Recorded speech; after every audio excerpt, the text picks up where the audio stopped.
Hey y'all, my name is Sean. I hope you're having a great week, and I hope you're as excited as we are here at Covenant about the Advent season that we have entered into.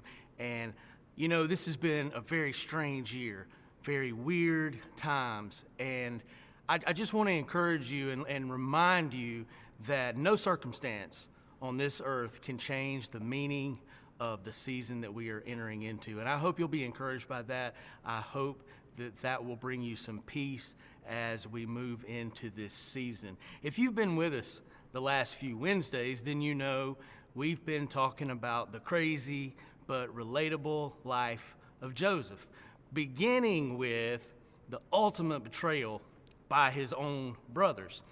So much of Joseph's life was one step forward, two steps back. And it seems like every time he managed to get to his feet, he was knocked flat of his back again.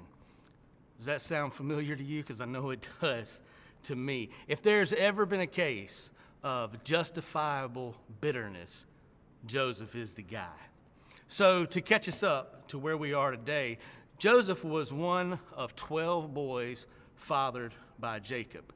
And Jacob was very partial to Joseph. Joseph was the favorite, and Joseph knew it, and he flaunted it in front of his brothers. So this story begins with Jacob sending Joseph out to check in on his brothers who were tending Jacob's flock. So take a note right there that the brothers are out working in the field. Joseph is at home, and you know this did not sit well with them. So when he finally found his brothers, they capitalized on the moment, and they decided they were going to get rid of him. They threw him in a pit, and I'll be honest with you, if you read the scripture, that was plan B. Plan A was they were going to kill him. They were going to kill him, but they decided to throw him into a pit. Then they sold him into slavery. Later on, he was imprisoned on bogus charges, and then he was left in prison due to a broken promise by one of his cellmates. And that part right there really hits home with me. So as Joseph is in prison, he's there with two cellmates. One was Pharaoh's chief cupbearer. The other was the chief baker. And on the same night, both of these guys had a dream. And they were telling Joseph about it the next day. And so Joseph interprets the dream for them. And the cupbearer's dream was very favorable to him. And it was saying that he would be released from prison and restored to his former position. And right here is where you can kind of catch a glimpse of Joseph's humanity, because as he's telling him he's going to be released, he was like, bro, don't forget me. Don't forget me. Tell them that I'm innocent. And just tell them I'm down here. Tell them I'm innocent, but don't forget about me, please. Well, the interpretation comes to fruition. The cupbearer is restored to his position, and guess what? Forgot all about Joseph. Forgot all about him. For 2 years, he forgot about him. And he only remembered when Pharaoh himself had a dream that troubled him that he could not figure out. And the cupbearer's like, oh, there's this dude down in prison down there. He says he's innocent, and he can interpret that dream for you. So Pharaoh sends for Joseph. Joseph comes before Pharaoh and does exactly what's asked of him. He interprets the dream for Pharaoh. Now, that's where Joseph and I would be different, because if this was me, I'm just going to be honest with you, I would probably emerge from that cell, and the first thing I would do is be like, anybody seen that cupbearer? Because me and him, we got some unresolved issues we need to settle right now. But I digress. This story takes place over about 20 years. So Joseph was 17 when this began. And it seems like after hurdle after hurdle that Joseph has to continually jump over. But Scripture reminds us after each hurdle, it says each time, but the Lord was with Joseph. And it's real easy to skim through this story and kind of immortalize Joseph and say, well, he's a biblical character.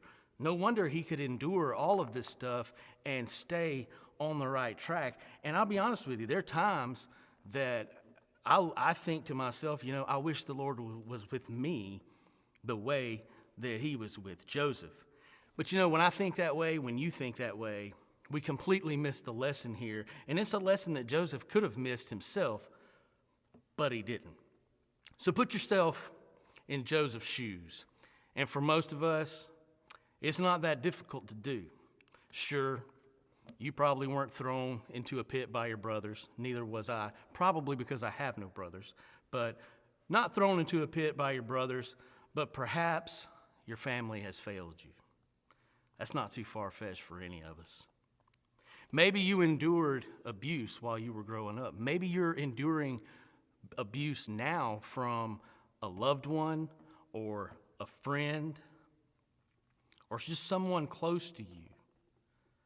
And maybe you've been wrongly accused of something and you've had to pay for the wrongdoing that you didn't commit. Whatever the case is, we can relate to where Joseph is. And maybe you helped someone out in a desperate time and they quickly forgot exactly what you had done. But here's what I want you to know. The Lord is with you, as he was with Joseph. Our problems don't surprise him. He already knows, and he is prepared to handle any problem that comes our way. So what do we learn from Joseph in all of this? Well, in Genesis chapter 42, Joseph comes face to face with his brothers. After nearly 2 decades, remember. His brothers have no earthly idea who they're talking to, and furthermore, they have no clue that Joseph can even understand them as they're talking amongst themselves, because remember, Joseph is now in Egypt, and his brothers assume that who they're talking to is a native Egyptian and doesn't speak their Hebrew language. In fact, they had an interpreter there to facilitate conversation. So here's the deal. All Joseph's troubles trace back to his family of origin, just like most of us. But you know what? He moved on. He made a life for himself, and then all of a sudden, he came face to face with his past, and he had a choice to make. Probably the most difficult choice he ever made in his entire life. He was in a position to repay his brothers for everything they had done to him. As a matter of fact, he was in a position to repay them tenfold. But he chose forgiveness. He chose forgiveness over revenge. And again, I'll tell you that it's really easy to skim through this story. And, especially at this point, it's easy to view this whole thing as a fairy tale. But I want to encourage you to go and read Genesis chapter 42 and 43. Read those 2 chapters. And when you do not miss the fact that more than once during this encounter with his brothers, Joseph either turned away to hide his tears from his brothers, or he had to leave altogether and completely broke down while he was away. One of these times, Scripture says that he had to wash his face and get himself together before he returned to them. So clearly this was not easy for Joseph. I'm convinced that Joseph had forgiven his brothers long before he came face to face with them. And I say that because Joseph continued to move forward despite all that was going on. His circumstances did not steer him off the path God had set before him. So if that's the case, why was this meeting so emotional for Joseph? Well, I think we all know why. Forgiving someone is a conscious decision to rule the offender not guilty. You choose to close the case. Having said that, what happens when you come face to face with them again, just as Joseph did? Well, I can tell you what happens, and I can tell you from experience. All of those emotions come roaring back. The hurt, the anger, the rage, the shame, all of it comes back. So what do you do then? What's next when you feel all that again? Well, there's only one thing that you can do. First of all, this is where that passage in Scripture comes into play in your own life. The Lord is with you. And what you have to do is forgive them again and again if need be. And don't misunderstand me. It's a mistake to repress these negative emotions. Don't do that. Face them. Experience those emotions. But do not reopen the case. Remind yourself that you closed the case. The verdict has been rendered, and you have judged them not guilty. They are no longer responsible, as far as you're concerned, for what they've done to you. Over time, this will become a lot less painful, and it goes without saying that that is only due to the grace of God. So I encourage you to take time today, along with me, to evaluate any grudges that you may be hanging on to. Let them go. Let them go. Remember this: forgiveness is not letting the offender off the hook. I'm going to say that again. Forgiveness is not letting the offender off the hook. God will handle that part. God is a God of justice. But forgiveness, it sure makes chains fall in your own life. I pray as we go that you'll remember the Lord is with you.